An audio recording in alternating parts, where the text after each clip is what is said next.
Morning all of you. आज कक्षा 10 हिंदी अनिवार्य आपका टॉपिक है कारक। तो जो पीछे मैंने करवाया था विशेषण वो आपने देख लिया होगा। जिस भी बच्चे ने पीछे नहीं देखा वो जाए चैनल पे और अपना पीछे का क्लियर करें। वो था मेरा कंप्लीट विशेषण का, उसमें पूरा टॉपिक क्लियर हो गया था। आज है जो आपका टॉपिक है कारक। ये जो कारक है इसके मार्क्स हैं 2 नंबर, यानी 2 नंबर का है। पर आजकल इसमें 3 टॉपिक कर दिए, इसलिए एक एक करके 3 नंबर का कर दिया। तो अब आप इसको 1 नंबर का मान के चलिए, क्योंकि कारक, काल और वाच्य तीनों को 3 नंबर का किया है। तो आज मैं आपको 1 नंबर का क्लियर कर रही हूँ, जो खंड 6 में आता है, इसको ए, बी और सी बोलते हैं, या फिर इसको सर। तो आपका जो खंड 6 है उसके अंदर आता है कारक। कारक, काल और वाच्य तीनों 3 नंबर के। तो सबसे पहले मैं करवा रही हूँ आपको कारक। कारक क्या है, किसे कहते हैं? तो कारक किसे कहते हैं?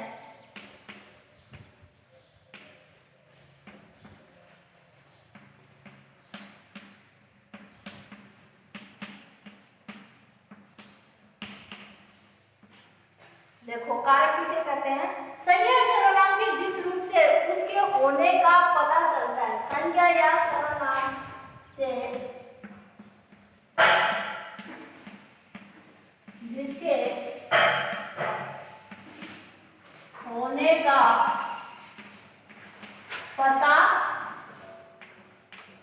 चलता है और इससे इसका संबंध ज्ञात होता है। संज्ञा सर्वनाम से जिसके होने का पता चलता है और संबंध ज्ञात होता है, इसे हम कारक कहते हैं। तो संज्ञा या सर्वनाम से जिसके होने का पता चलता है या इसके संबंध के बारे में हमें पता चलता है, उसको कारक कहते हैं।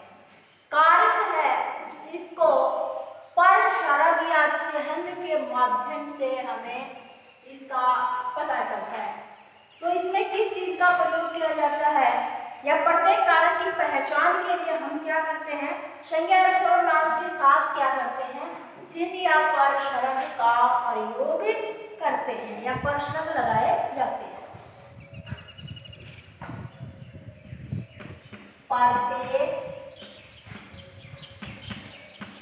कारक की पहचान के लिए पर, शरग या चिह्न का प्रयोग किया जाता है। इसे विभक्ति कहते हैं।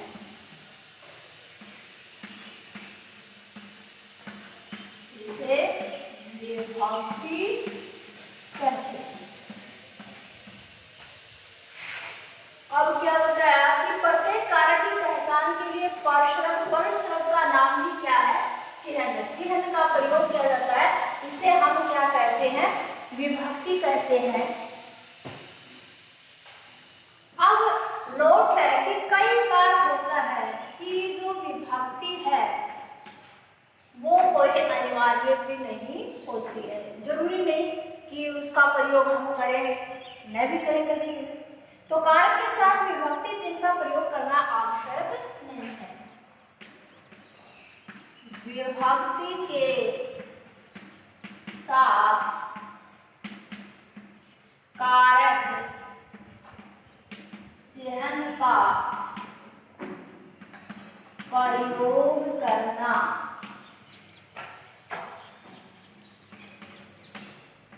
आवश्यक नहीं। तो ये कोई कंपल्सरी नहीं है, अनिवार्य नहीं है कि इसके साथ हम विभक्ति के साथ जो चिह्न या परसरग है उनका प्रयोग करें, न भी करें। अब बताया कि कारक, आपका जो टॉपिक है वो है कारक। तो ये तो परिभाषा है, अमूमन पूछ भी लेते हैं, लेकिन ज्यादातर आगे से पूछते हैं कर्ता कर्म में। अब इसमें बताया कि कारक है वो है कितने प्रकार के। तो कारक कितने प्रकार के, कारक कितने प्रकार के। अब जो संस्कृत की जो विभक्ति होती है हिंदी में, उसी को हम कारक कहते हैं। संस्कृत में हम बोलते हैं प्रथमा विभक्ति, द्वितीय विभक्ति, तृतीय विभक्ति, चतुर्थी, पंचमी, षष्ठी और सप्तमी। हिंदी के अंदर इसको हम बोलते हैं कर्ता, कर्म, करण, इस प्रकार से काम करते हैं। इसमें प्रथमा, द्वितीय, तृतीय विभक्ति का प्रयोग नहीं किया जाता। तो जो आपके कारक हैं वो फर्स्ट है कर्ता कारक, करण, करण,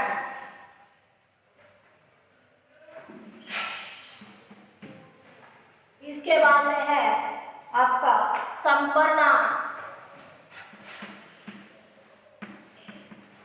एप्पनाम,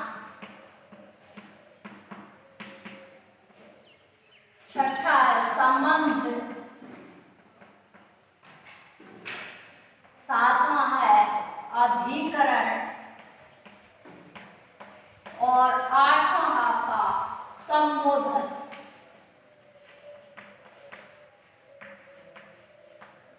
कर्ता परसरग, परसरग यानी चिह्न क्या करता, ने,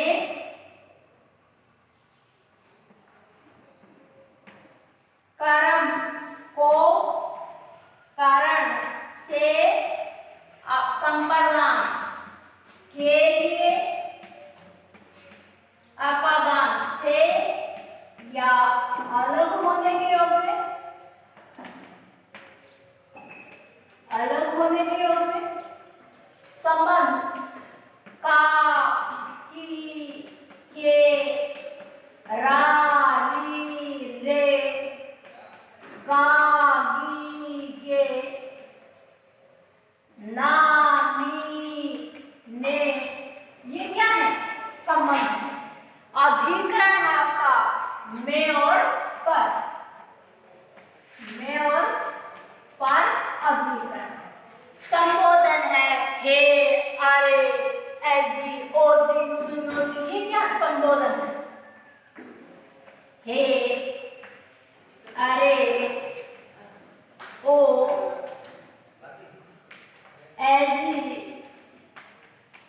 ओजी, सुनो जी, इस प्रकार जो भी है वो क्या है, संबोधन है। तो जो संबोधन है वो संस्कृत के अंदर इसका प्रयोग नहीं किया जाता है। नोट क्यों नहीं किया जाता, जब हिंदी में है तो संस्कृत में कहाँ चला जाता है। तो जो संबोधन है वो संस्कृत में प्रथमा विभक्ति के अंदर आ जाता है। कई बार कॉम्पिटिशन में पूछते हैं कि संबोधन जो कारक होता है उसको कौन सी विभक्ति में प्रयोग किया जाता है उसका। तो कई बार उसको सप्तमी विभक्ति बोल देते हैं, षष्ठी, प्रथमा, तृतीय लिख देते हैं। तो आंसर होता है प्रथमा विभक्ति, क्योंकि संबोधन को संस्कृत में 7 ही विभक्ति मानी गई है, 8वीं कोई विभक्ति नहीं है। लेकिन हिंदी के अंदर जब अपन किसी को बोलते हैं, बातें करते हैं, तो उसको जो बोलने का अपना जो तरीका है उसको अपन क्या करते हैं, किसी न किसी नाम से संबोधित करते हैं, किसी न किसी नाम से उसको पुकारते हैं। अब मैं बोलूं किसी का नाम नहीं पहचानते, तो नाम पहचानते तो बच्चे का नाम नहीं दिया जाता। अगर जब नाम नहीं होता ध्यान तो बोलते हैं ओ जी सुनो, तो अमूमन सामने वाला व्यक्ति ठहर जाता है, उसको पता है कि मुझे बोला जाए। तो हे, अरे, ओ, ए जी, ओ जी, सुनो जी, ये सब क्या है? संबोधन कारक। तो कर्ता का जो ये है, ये कई बार तो आपको दिखाई देता है, कई बार आपको दिखाई नहीं देता। मेरे कहने का अर्थ अभी भी मैंने बताया था कि जरूरी नहीं, आवश्यक नहीं कि विभक्ति के साथ कारक चिन्ह का प्रयोग करना आवश्यक है, कोई आवश्यक नहीं है। कई बार ये आपको दिखाई देते हैं चिन्ह, कई बार ये छुपे रहते हैं।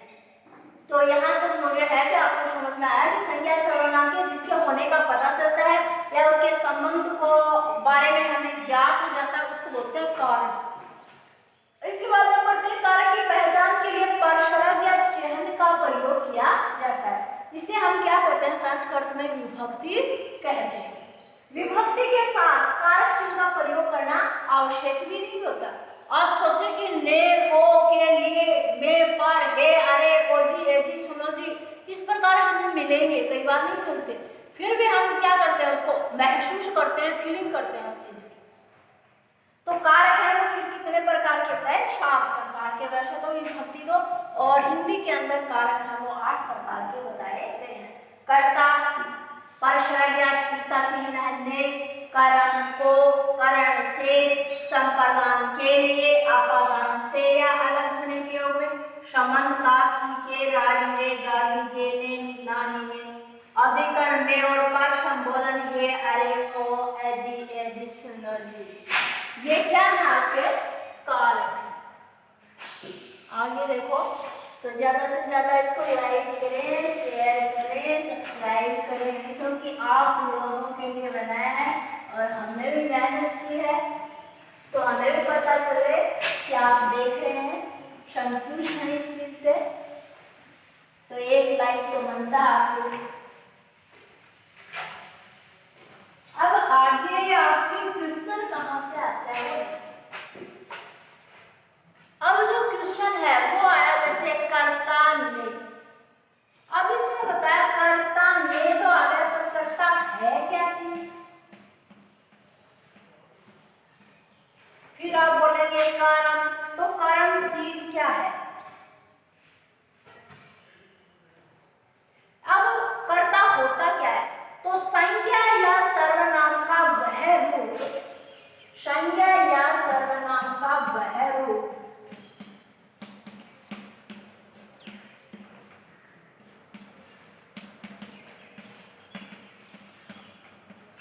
संज्ञा या सर्वनाम का वह रूप जिसे क्रिया के करने वाले का बोध होता है। संज्ञा या सर्वनाम का वह रूप जिसे क्रिया के करने वाले का बोध होता है, कि हमें जानकारी मिलती है। संज्ञा सर्वनाम का वह रूप जिसे क्रिया के करने वाले का बोध होता है, उसे हम क्या कहते हैं? कर्ता कारक कहते हैं। उसे क्या कहते हैं?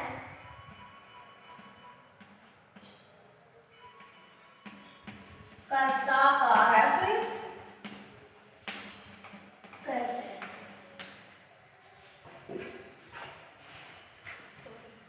उसे कर्ता कारक कहते हैं। अब जो आपका कर्ता कारक है वो आपने इतना तो पहचान लिया। कई बार होता है जैसे आपने परशरक जैसे ने है उसका प्रयोग कैसे करते हो? एग्जाम्पल देखिए आप, नरेश ने पाठ पढ़ लिया है। नरेश ने पाठ पढ़ लिया है। अब देखो, पढ़ना क्या आपकी क्रिया है और पढ़ने का काम कौन कर रहा है? नरेश कर रहा है। पढ़ने का काम कौन कर रहा है? नरेश कर रहा है। और पढ़ना क्या है? क्रिया है। और मैंने ये लिखा है आपको, संज्ञा या सर्वनाम का वह रूप जिससे क्रिया के करने वाले का बोध होता है उसे कर्ता कारक कहते हैं। क्रिया क्या है? पढ़ना, और पढ़ने का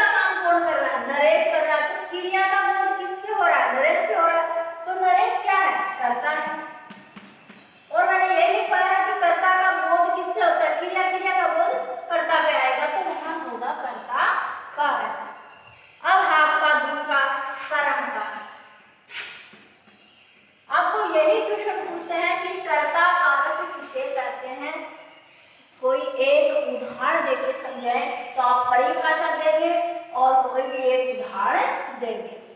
या फिर आगे नरेश ने पाठ पढ़ लिया है, इसमें कौन सा कारक है, या फिर पढ़ना और नरेश के अंडरलाइन लगा देंगे। फिर बदलेंगे कि पढ़ना है, इसके ऊपर जोर दिया गया है तो इसमें क्या होगा, तो कर्ता कारक होगा। ये तो कॉम्पिटिशन की बात है, इतना आपसे गहनता से नहीं पूछेंगे क्योंकि अमूमन आज तक जो आया वो आपको सीधा आया कि नरेश ने पाठ पढ़ लिया है, इसमें कौन सा कारक है। अब आप बताएंगे नरेश ने पाठ पढ़ लिया है तो कर्ता कारक है। फिर इसी में कई बार आपका जो दूसरे नंबर का पार्ट आएगा कारक, फिर काल, और इसी में वो काल पूछ लेता है इसी के अंदर, इसमें काल कौन सा है, कौन से समय का बोध करवा रहा है। फिर आपको वाच्य पूछ लेता है, कर्तव्य विक्रम वाच्य, इसमें से वाच्य कौन सा वाच्य है। तो एक ही पंक्ति के अंदर ये तीनों चीज भी पूछ लेता है क्योंकि 3 नंबर का है ये पार्ट। अब आपके है कर्म कारक। वाक्य में जिस शब्द पर क्रिया का फल पड़ता है उसे कर्म कारक कहते हैं।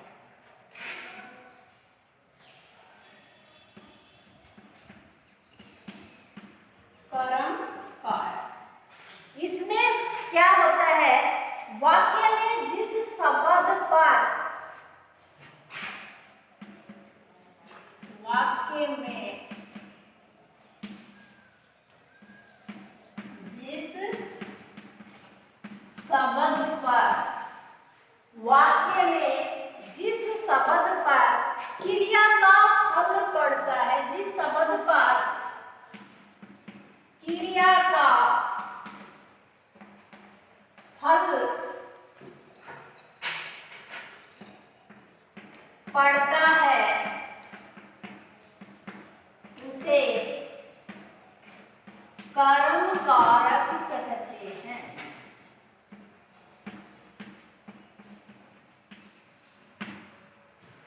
अब आपको कई बार पूछ लेते हैं कर्म कारक किसे करते हैं, तो आपको ये परिभाषा देनी पड़ेगी। वाक्य में जिस शब्द पर क्रिया का फल पड़ता है उसे कर्म कारक कहते हैं।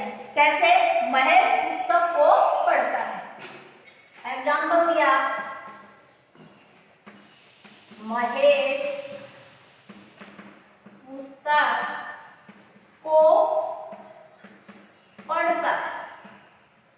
अब देखो महेश पुस्तक को पढ़ता है, पुस्तक को,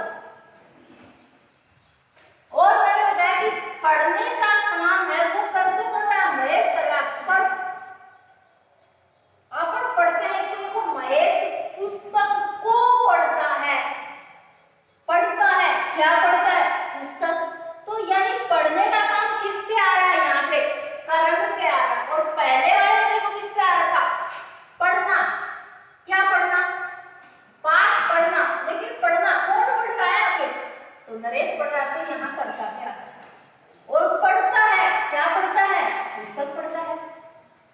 ये तो आया कि कौन पढ़ता है, क्या पढ़ता है, पुस्तक पढ़ता है यहाँ पे, तो यहाँ कर्म कारक होगा। तो आपको करना क्या है, परिभाषा याद करनी है, एग्जाम्पल एक एक आप सबको याद करने पड़ेगा, क्योंकि कई बार यदि वो पूछ लेगा एग्जाम्पल लेके तो अपने को दिक्कत आ जाएगी, वरना तो वो अमूमन देता ही है एग्जाम। जैसे दे दिया एग्जाम्पल, नरेश ने पाठ पढ़ लिया है, अपन क्या, वो कैसे, इस प्रकार लगा लगा करके देखेंगे कि ये कौन सा सही बैठा है, तो इसको तो देखते ही पता चलता है। इसमें है पुस्तक को पढ़ता है, तो क्या पढ़ता है, पुस्तक को, तो यहाँ कर्म कारक होगा। अब आपका तीसरा है कर्म।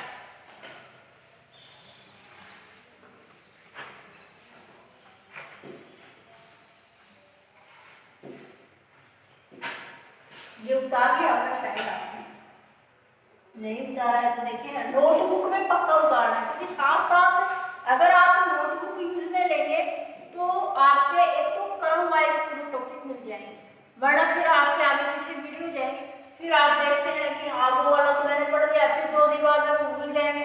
कई बार वीडियो आने में लेट भी हो जाती है क्योंकि नेट की वजह से, तो आप नोटबुक में उतारते हैं। और जब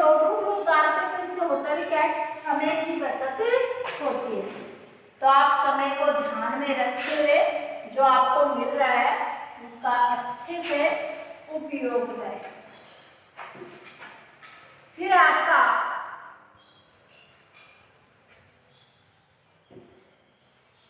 अब इसमें होता है नोट करके कि इसमें कई बार आपको दो कर्म मिलते हैं। प्रथम मुख्य जिसको बोलते हैं, एक होता है गौण। जो मुख्य होगा वो आपको अलग से दिखाई देगा और जैसे आपको को जहां लगा हुआ दिखाई देगा वो क्या होगा, इसका मुख्य होगा, आगे वाला इसका गौण होगा। तो ये आपको जब भी अपन क्लास लेंगे तो इतनी बारीकी वाला उसके बाद में बता देंगे, अब इतना बारीकी वाला नहीं चलेगा। फिर आपका है करण कारक। करण कारक में क्या क्या दे रखा देखो, संज्ञा या सर्वनाम के जिस रूप से क्रिया के साधन का बोध होता है। कारण कारक में क्या बताया इसने, कर्ता फर्स्ट में, कर्ता ने कर्म को और करण परशरक है से। अब देखो इसमें क्या था, करण कारक तीसरा,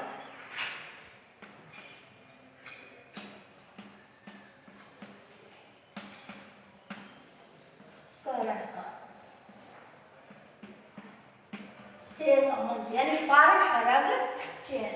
इसने बताया संज्ञा या सर्वनाम के जिस रूप से, संज्ञा या सर्वनाम के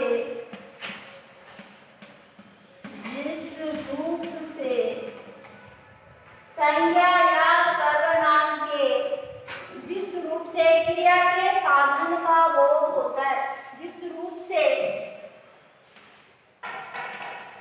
क्रिया के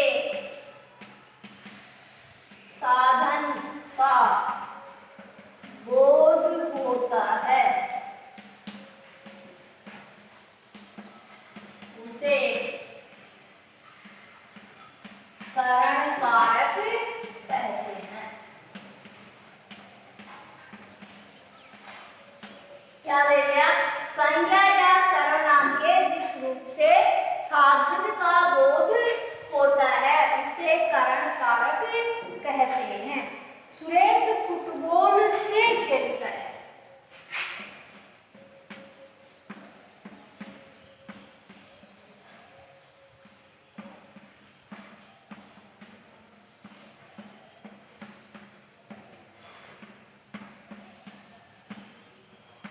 सुरेश फुटबॉल से खेलता है।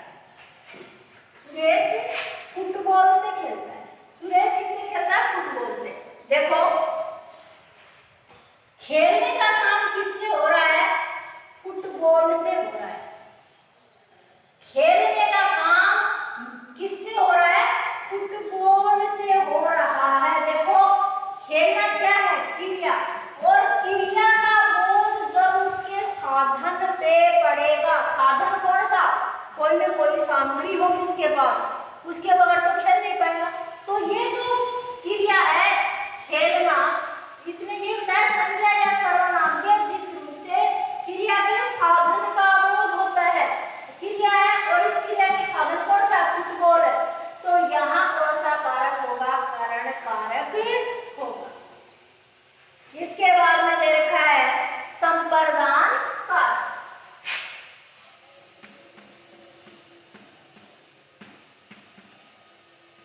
संप्रदान कारक वो है के लिए, ये क्या है इसका, परशरग या चिह्न इसको बोलते हैं। तो संज्ञा सर्वनाम का वह रूप जिसके लिए कोई क्रिया की जाती है। संज्ञा या सर्वनाम का वह रूप जिससे क्रिया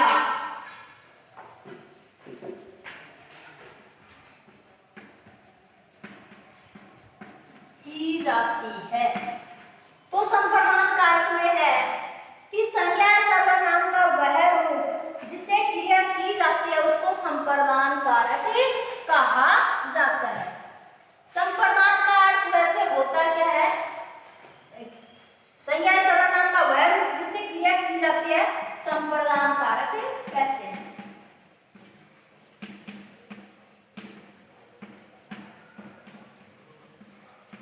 इस संप्रदान का अर्थ वैसे होता क्या है?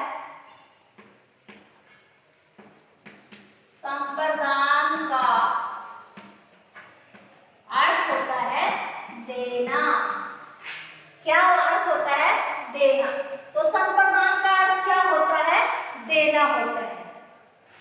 विभक्ति चिन्ह इसका होता है के।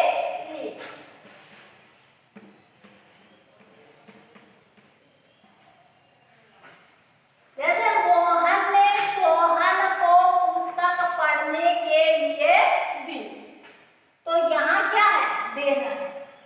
मोहन ने सोहन को पुस्तक पढ़ने के लिए दी, और देना क्या है? के लिए चिन्ह होता है इसका। संप्रदान का अर्थ भी होता है देना। तो उसने किस चीज को दिया? पुस्तक को दिया, और पढ़ने के लिए दिया। कोई दान तो दिया नहीं, यहाँ पे नहीं दिया। किसके लिए किया इसने? देना। तो जहां दान तो नहीं दे रहा, लेकिन वापस लेगा अपनी चीज को। भाई पुस्तक दिए तो क्या परमानेंट है? थोड़ी ना दे दी पुस्तक को, वापस तो लेगा, लेकिन एक बार क्या कर दिया उसने? पुस्तक पढ़ने के लिए दे दी। तो वहां कौन सा कारक होगा? संप्रदान कारक होगा। पांचवा आपका अपादान कारक। अपादान कारक में है कि संज्ञा सर्वनाम के उस रूप को जिससे किसी वस्तु का होना पाया जाता है। संज्ञा सर्वनाम के रूप को जिससे किसी वस्तु का संज्ञा या सर्वनाम, संज्ञा या सर्वनाम में, संज्ञा या सर्वनाम से, संज्ञा या सर्वनाम के जिस रूप से उसके दूर होने का, दूर होने का, दूर होने का बोध होता है, उसे क्या कहते हैं? अपादान कारक कहते हैं। कैसे? जैसे मैं बोलूं कि प्रताप बीकानेर से दिल्ली जा रहा है, दूर हो रहा है। प्रताप कहां से जा रहा है? बीकानेर से दिल्ली जा रहा है। इसका एग्जाम्पल मैं आपको देती हूँ, पहले वाले का एग्जाम्पल नहीं था, तो वो जैसे पुस्तक पढ़ा था ना, वो कर देगा। अपादान में है,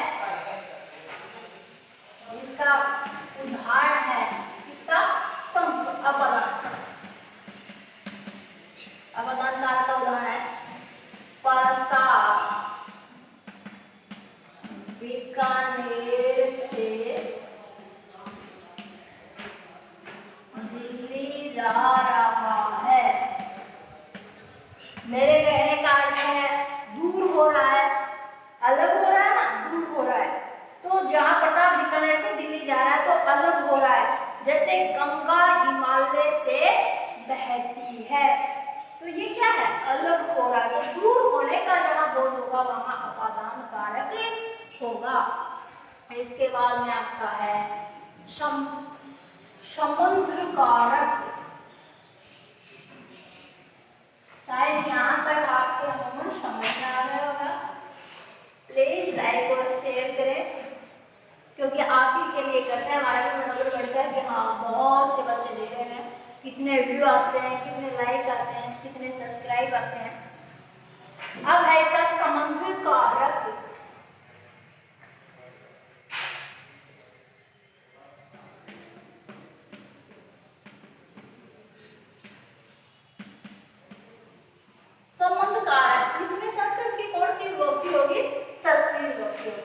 संबंध कारक, संबंध कारक में है संज्ञा सर्वनाम का वह रूप जिसके साथ अन्य किसी संज्ञा सर्वनाम से संबंध का बोध होता है।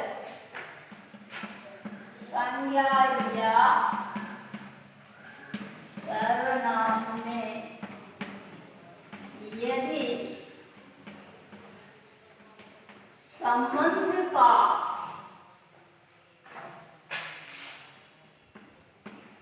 बोध होता है,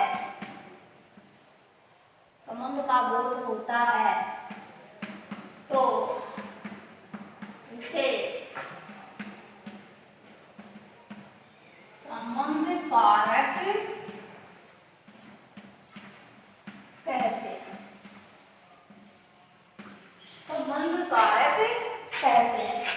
विभक्ति चिन्ह वही है इसके का, की, के, रा, री, रे, गा, गी, गे, ना, नी, ने, रा, री, रे। तो ये क्या है? संबंध है आपस का। जैसे दशरथ राम के पिता थे। एग्जाम्पल है दशरथ राम के पिता। तो दशरथ हैं वो किसके पिता थे? राम के पिता थे। दोनों का संबंध है। तो जहां संबंध होता है वहां संबंध कारक का प्रयोग किया जाता है। इसके बाद में है आपका अधिकरण कारक। अधिकरण कारक, अधिकरण कारक का बोध था पर में और पर। तो अधिकरण कारक में वाक्य का कर्ता जिस समय या स्थान पर कार्य करता है, वाक्य का कर्ता, वाक्य का कर्ता जिस समय वह स्थान पर कार्य करता है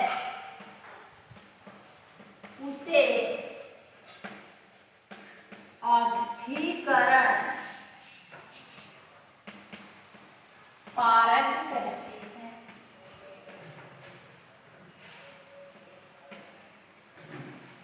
देखो, वाक्य का कर्ता जिस समय या स्थान पर कार्य करता है उसे अधिकरण कारक कहते हैं। चिन्ह है इसका में और पर, जिसको अपन पर शरद बोलते हैं। वृक्ष पर मोर बैठे हैं या वृक्ष पर मोर बैठा है। एग्जाम्पल देखें, एग्जाम्पल है वृक्ष पर मोर बैठा है। बैठना और समय का बोध कर रहा है दोनों। वृक्ष पर मोर बैठा है तो ये क्या कर रहा है? समय और स्थान का बोध करवा रहा है। डाकू घर में घुस गए, ये भी क्या है? अधिकरण कारक का प्रयोग किया जाता है इसमें भी। अब आपका है लास्ट वाला संबोधन कारक। संबोधन कारक, संबोधन कारक, संबोधन कारक में क्या है? संज्ञा सर्वनाम के जिस रूप से किसी को पुकारने, बुलाने या चेतावनी देने का बोध होता है। संज्ञा या सर्वनाम में जिसको पुकारने, बुलाने या चेतावनी देने का बोध होता है उसे संबोधन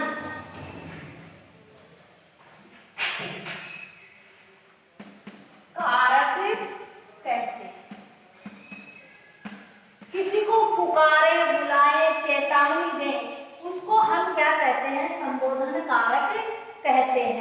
जैसे इसका चिन्ह है हे, अरे, ओ, ऐसी। जैसे हे भगवान अब तो मेरी मदद कर, हे भगवान, हे भगवान अब मेरी मदद करो। तो ये क्या है, हे भगवान, मैंने भगवान को पुकारा है। तो यहाँ हो गया हे भगवान, और मैंने भगवान को पुकारा है। पुकारना, बुलाना, चेतावनी देना, वहाँ क्या होता है, संबोधन कारक होता है। तो हिंदी में कारक कितने प्रकार के बताए हैं, 8 प्रकार के बताए हैं। कर्ता, कर्म, कारण, संप्रदान, अपादान, संबंध, अधिकरण और संबोधन।